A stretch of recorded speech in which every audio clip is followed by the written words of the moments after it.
Next is coordination numbers. तो अगर coordination number हमें निकालना है तो हम क्या करेंगे, total number of electron pair जो कि सेंट्रल मेटल एटम या फिर आयन ने एक्सेप्ट किए हैं उसको हम क्या बोलते हैं, कोऑर्डिनेशन नंबर। तो हम क्या लिखेंगे, total number of electron pair accepted by central metal atom या सेंट्रल मेटल आयन, या फिर हम ये बोल सकते हैं कि number of coordinate bond formed, ये भी बोल सकते हैं। फॉर एग्जांपल अगर मैं एक इलस्ट्रेशन लूँ, यहाँ पे हम निकल ले रहे हैं और यहाँ पे DMG ट्वाइस है, तो यहाँ पे बताइए कोऑर्डिनेशन नंबर क्या होगा, क्योंकि DMG जो है बेसिकली इलेक्ट्रॉन पेयर जो है वो एक डोनेट करेगा, तो यहाँ पे क्योंकि ट्वाइस है तो यहाँ पे क्या हो जाएगा, कोऑर्डिनेशन नंबर 4 हो जाएगा। क्यों? क्योंकि देखिए अगर हम स्ट्रक्चर की बात करें तो यहाँ पे मैं डाईमिथाइल ग्लाइसीमेटो जो है इसका स्ट्रक्चर बना के दिखाया था आपको। ये है CH3 C double bonded N और यहाँ पे OH रहेगा। तो अगर आपको पता हो, मैंने थोड़ी देर पहले आपको बताया था कि ये जो है ना, ये बेसिकली DMG डाईमिथाइल ग्लाइऑक्सीमेटो, तो ये है बाइडेंटेट लिगेंड।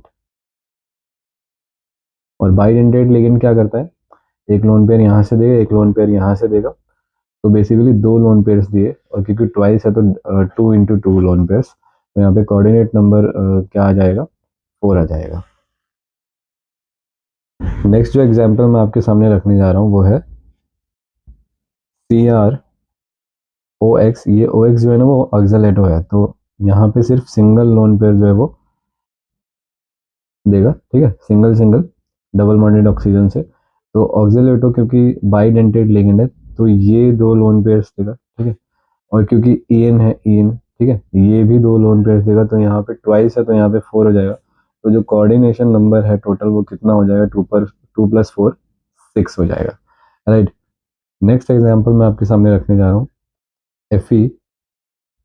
FeEDTA, ठीक है, EDTA नेगेटिव, इस पूरे पे जो है नेगेटिव चार्ज है, ठीक है। अब देखिए EDTA क्योंकि 4 नेगेटिव हो जाएगा, ठीक है, EDTA यहाँ पे EDTA इज हैविंग 4 नेगेटिव। तो यहाँ पे मैंने आपको बताया कि इसका जो EDTA का यहाँ पे ऑक्सीडेशन स्टेट निकालोगे तो ये 4 नेगेटिव आएगा। अब देखो EDTA मैंने आपको बताया था स्ट्रक्चर के थ्रू कि ये हेक्साडेंटेट है, हेक्साडेंटेट है। तो ऑक्सीडेशन स्टेट कुछ भी हो, लेकिन हमें क्या ध्यान रखना है कि ये हेक्साडेंटेट है, तो यहाँ कोऑर्डिनेशन नंबर क्या हो जाएगा, 6 हो जाएगा। नेक्स्ट एग्जांपल देखिए, नेक्स्ट एग्जांपल है PT ट्राई EN। तो अभी आपको बताया कि EN जो है 2 लोन पेयर्स डोनेट करता है, राइट। अब देखिए ध्यान से, और आप सभी को पता है कि जो ट्राई EN है बेसिकली वो कैसा होता है, टेट्राडेंटेट, ठीक है। तो यहाँ कोऑर्डिनेशन नंबर क्या हो जाएगा, 4। अब देखिए कुछ पॉइंट्स जो है वो आपको याद रखने की। फर्स्ट पॉइंट क्या है कि जनरली जो मोनोवैलेंट मेटल आयंस होते हैं, ठीक है, उनका कोऑर्डिनेशन नंबर जो है 2 या फिर 4 होता है, ठीक है। लेकिन अगर हम AG की बात करें, AG+ की, तो उसका जो है 2 हो जाएगा, और Cr का जो है वो Cr पॉजिटिव का जो है 6 हो जाएगा। तो ये आपको कुछ पॉइंट्स याद रखने जो कि आपको क्वेश्चन सॉल्विंग में हेल्प करेंगे। नेक्स्ट है जनरली जो बाइवेलेंट मेटल आयन होते हैं उनका 4 और 6 होता है, लेकिन प्लैटिनम+2 और पैलेडियम+2 का देखेंगे तो वो 4 भी हो सकता है, ठीक है। अब देखिए नेक्स्ट पॉइंट मैं आपको बता रहा हूँ कि निकल निकल +2 या कॉपर +2 या Mn+2, मैंगनीज +2, ये जो है ना, ये कोऑर्डिनेशन नंबर 5 भी शो करते हैं, कोऑर्डिनेशन नंबर 5 भी ये शो करते हैं। नेक्स्ट देखिए, नेक्स्ट पॉइंट क्या है कि जनरली ट्राइवेलेंट मेटल आयन जो है ना वो 6 शो करते हैं, लेकिन देखिए मैं यहाँ लिख देता हूँ, generally trivalent metal ion show 6 coordination number, but देखिए यहाँ पे जेनन पॉजिटिव ले लेते हैं और ये PTF6 के साथ है, ठीक है।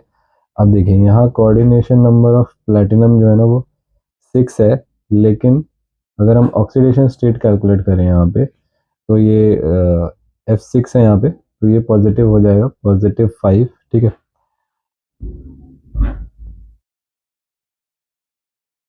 अब देखिए यहाँ पे ना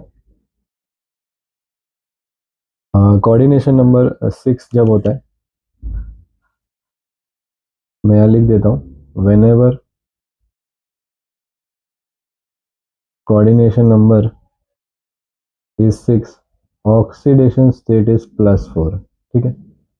ये आपको जो है वो ध्यान रखना है। Next is calculation of oxidation number and coordination number and also chelate rings, ठीक है। तो next is calculation of oxidation number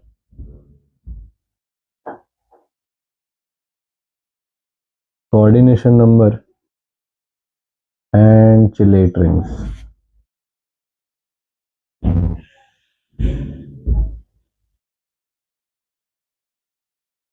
now number of chilate rings जो है ना वो डेंटिसिटी -1 होता है, ठीक है। Number of chilate rings is equals to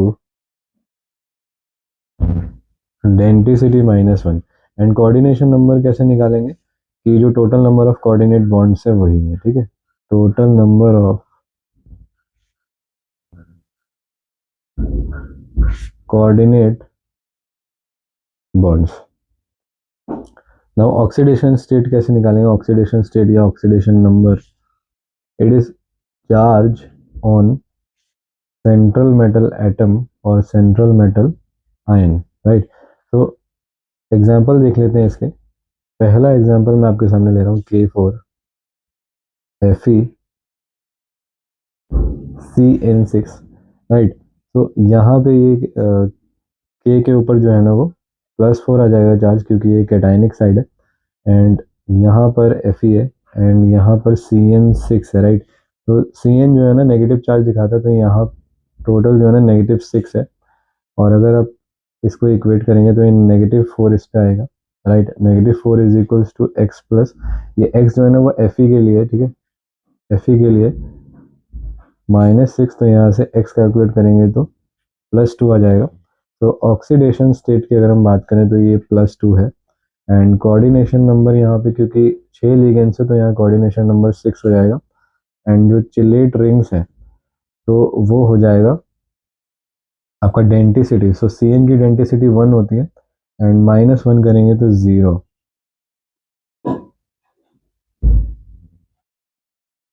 तो क्योंकि मोनोडेंटेड है इसलिए यहाँ पे 1 किया है, राइट। सेकेंड एग्जांपल देख लेते हैं यहाँ पे एक और, CuNH3 4 टाइम्स है, ठीक है। NH3 जो है ना वो न्यूट्रल लिगेंड है एंड इसके पास कोई भी चार्ज नहीं है, तो SO4 पे से -2 हो जाएगा, राइट, क्योंकि ये एनायनिक साइड है।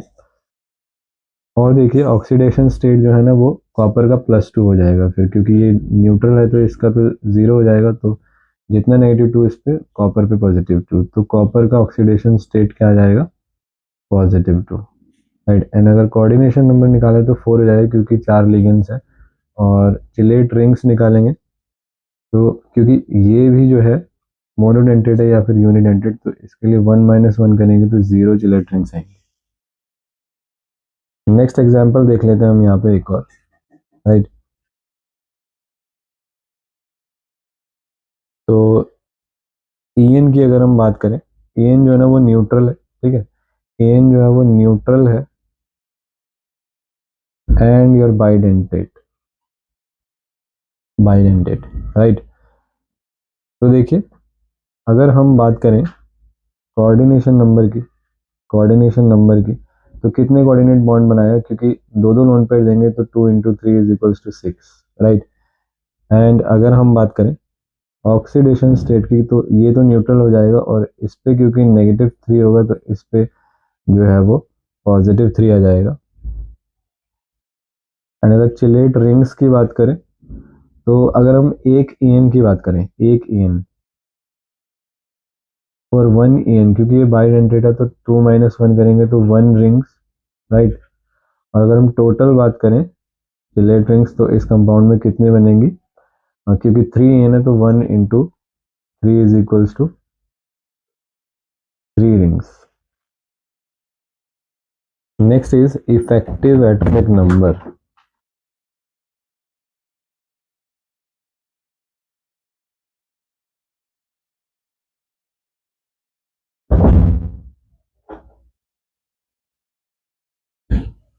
Now let us talk about effective atomic number. तो ये क्या है, total number of electrons present in central metal atom after accepting electron pairs from the ligands. यहाँ मैं लिख भी देता हूँ कि total number of electrons present in central metal atom after accepting electron pairs from ligands, right। तो effective atomic number क्या हो जाएगा, ये Z हो जाएगा। Z इज जो एटॉमिक नंबर है सेंट्रल मेटल आयन का माइनस द ऑक्सीडेशन स्टेट, ठीक है, प्लस करेंगे 2 into coordination number, right. Example ले लेते हैं, एक एग्जाम्पल, ठीक है। तो यहाँ पे क्या है, K4 Fe CN6 है। अब देखिए Fe के लिए EN निकालेंगे, ठीक है। इफेक्टिव एटॉमिक नंबर ये कितना आ जाएगा 26, क्योंकि इसका एटॉमिक नंबर होता है माइनस, क्योंकि ये +2 ऑक्सीडेशन स्टेट में अगर आप कैलकुलेट करेंगे इस पे जो है ना, इस पे +4 होगा और वाइस वर्सा इस पे -4 होगा। कैलकुलेट करेंगे तो +2 आएगा, प्लस में 2 इंटू 6 बिकॉज 6 लिगेंड्स है एंड क्योंकि CN जो है वो मोनोडेंटेट है तो यहाँ से कितना आ जाएगा 26 और ये -2 यहाँ पे आ जाएगा 36। नाउ देखिए इफेक्टिव एटॉमिक नंबर है क्या basically. Effective atomic number is a rule. Effective atomic number is a rule, and what the rule says is that if the effective atomic number comes to inert gas configuration, right। तो यहाँ पे क्या है 36 है और 36 क्या है inert gas की कॉन्फ़िगरेशन आ जाएगी, उसके आसपास जैसे भी आ जाती है ना तो हम क्या कहते हैं कि EAN rule, effective atomic number rule जो है वो फॉलो हो रहा है।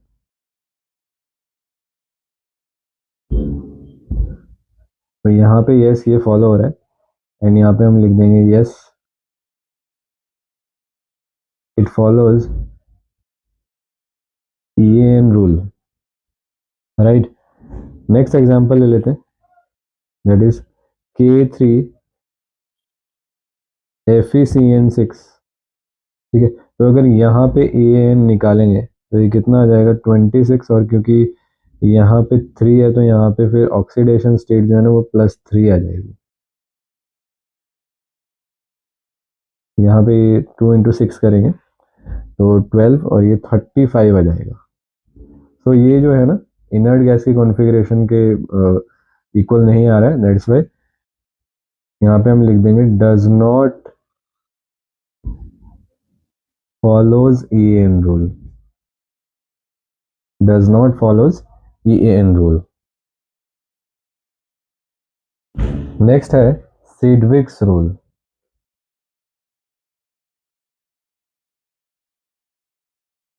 सो इट इज सिडविक्स रूल। ये रूल क्या कहता है, ये एप्लीकेबल है only for metal carbonates and अगर EAN जो है ना इनर्ट गैस के नियरेस्ट भी आता है तो वो स्टेबल हो जाता है, राइट। EAN जो है वो इक्वल आ जाता है अगर इनर्ट गैस के तो वो स्टेबल हो जाता है। तो this is applicable for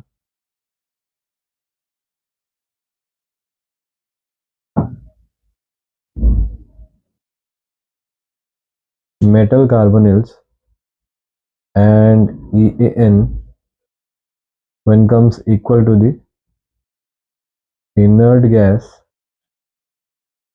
then it becomes stable. For example मैं यहाँ एक एग्जाम्पल लेता हूँ कि MnCO6, राइट।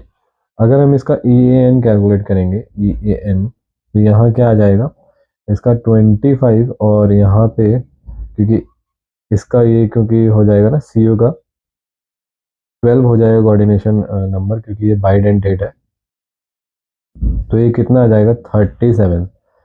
now ध्यान से देखिए, ये ना 36 बनने की कोशिश करेगा, क्यों, क्योंकि 36 इनर्ट है, राइट। तो यहाँ क्या होगा देखिए, MnCO6, ठीक है, मेरे सॉरी, तो ये क्या करेगा, इलेक्ट्रॉन को ना लूज कर लेगा, ठीक है, इलेक्ट्रॉन लूज कर लेगा। इलेक्ट्रॉन लूज करने का मतलब क्या होता है, ऑक्सीडेशन हुआ है यहाँ पे। अगर खुद को ऑक्सीडाइज कर रहा है तो ये कैसा हो जाएगा, रिड्यूसिंग एजेंट, एंड यहाँ बन जाएगा MnCO6, और यहाँ पे पॉजिटिव आ जाएगा, तो इसका इफेक्टिव एटॉमिक नंबर क्या आ जाएगा, 36। यहाँ स्टेबिलिटी इंक्रीज हो गई, राइट। तो ये एप्लीकेशन है सिडविक्स रूल की। नेक्स्ट एग्जांपल ले लेते हैं एक और, ठीक है। अब देखें यहाँ पे मैं VCO6 ले लेता हूँ, ठीक है। तो आपको पता है बाइडेंटेट है, और यहाँ पे इफेक्टिव एटॉमिक नंबर क्या आ जाएगा, क्योंकि वेनेडियम ना मैग्नीज से पीछे आता है, तो ये इसका 35 आ रहा है AN, ठीक है। आप कैलकुलेट कर लीजिए इसको। तो क्या होगा कि ये इलेक्ट्रॉन को एक्सेप्ट कर लेगा, इलेक्ट्रॉन को यहाँ एक्सेप्ट कर लेगा और खुद रिड्यूस हो जाएगा, तो ये खुद कैसा बन गया, ऑक्सीडाइजिंग एजेंट। तो यहाँ पे ये वेनेडियम CO6, और इसके पास इलेक्ट्रॉन आ गया है, तो यहाँ पे नेगेटिव हो जाएगा, और ये इसका EN36 बन गया, तो ये स्टेबल हो गया।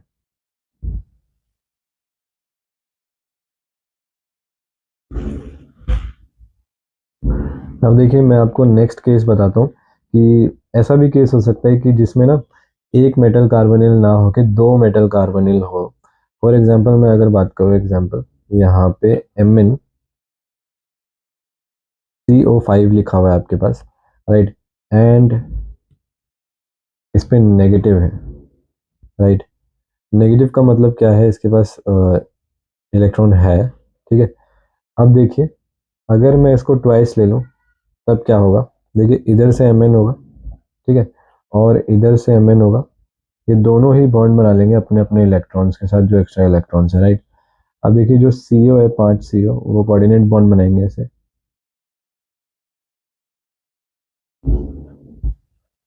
राइट। तो यहाँ पे 1 2 3 4 5 5 CO यहाँ कंप्लीट हो गए, यहाँ 5 CO लगा दीजिए।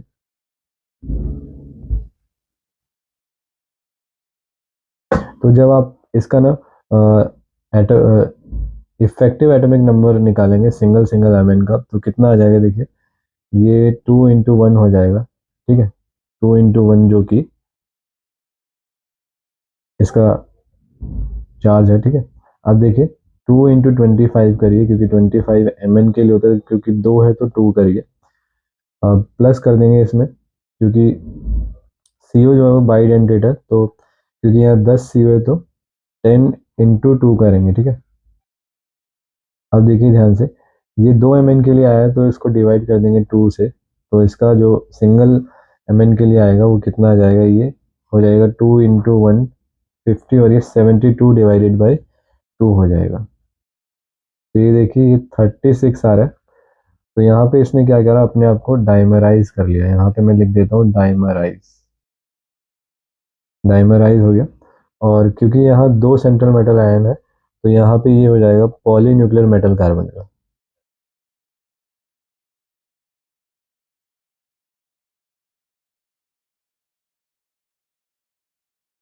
ठीक है। यहाँ पे आपने क्या निकाला है, effective atomic number for polynuclear metal carbon, and यहाँ पे मैं लिख भी देता हूँ डाइमराइज होकर क्या बन जाएगा, देखिए ये Mn2 हो जाएगा, और ये CO10 हो जाएगा। और क्योंकि नेगेटिव नेगेटिव, तो देखिए इलेक्ट्रॉन ने बॉन्ड बना लिया,